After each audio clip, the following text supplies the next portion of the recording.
Hello, I'm Gustavo Razzetti, and today we're going to talk about mapping your current company or team culture. One of the things people ask me a lot is how can I capture different subcultures and identify the gaps? So as you can see on this tool, I'm going to share the link afterwards that you can use and also follow the process. We have different teams, okay? Each team has a different color, so basically then we can capture on one single canvas and identify the different gaps. The culture design canvas has 10 blocks, so once each of the team goes through the process, we're going to put them all together into a major canvas, as you can see here. And thank you for the color coding, we can identify not only the gaps, but what's driving those gaps. Some people ask me, okay, how many groups, how many teams should I need to have? As I mentioned here, I have 10 on this example, but you don't need to have that many. It all depends on what you're trying to assess. So for example, do you want to understand the differences between different countries or how the HQ perceives the company culture versus different regions? So it's up to you to first define what's the challenge and then based on that, identify the different groups. As I mentioned, once you have all the individual results, we're going to consolidate them here in one single canvas. We're going to see what are the key issues. This is not a real example, they are just some post-its, empty post-its to see how it works. Let's say in this case, we have an issue that some people believe that the way decisions are being made are not open or transparent and people are not involved in the process. So once we capture and identify all the gaps, moving forward, we're going to try to assess each of the blocks. And we use like 4 different categories. The first category is what we call maintain. That's very straightforward. We're talking about, let's say, your company purpose. It's working all right. People know it. You don't need to do anything about it, so we're going to keep it. That's easy. Usually, those are the fewer blocks of the canvas.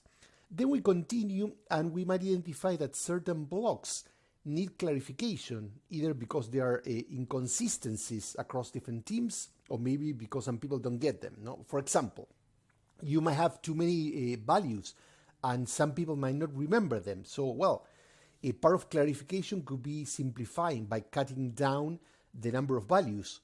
Or maybe the purpose is clear but not for everyone. So we need to improve communication to make sure that everyone in the company, different groups, understand what the company stands for.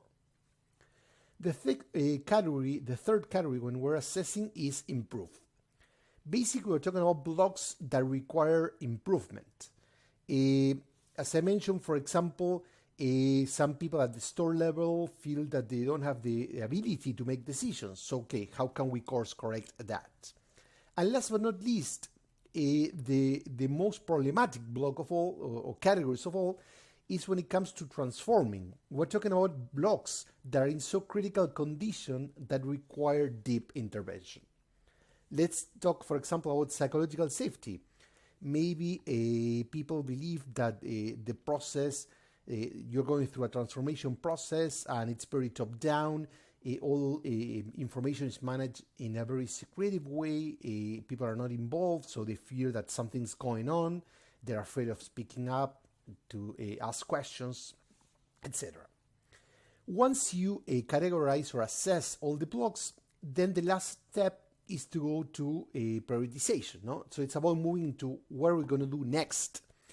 And that requires combining both what are the quick wins. No? So there are certain areas that you can affect pretty simple, pretty fast and create an impact. And there are some areas that are going to require a major intervention. And of course, you're going to see the impact in the long run. So I hope this video clarifies how to use the process to mapping the culture through different groups, as I mentioned in the beginning. As you can see here, you have the different segments, then you consolidate them, and at the end, we can categorize and assess them to see what we want to do. So thank you, and good luck mapping your culture.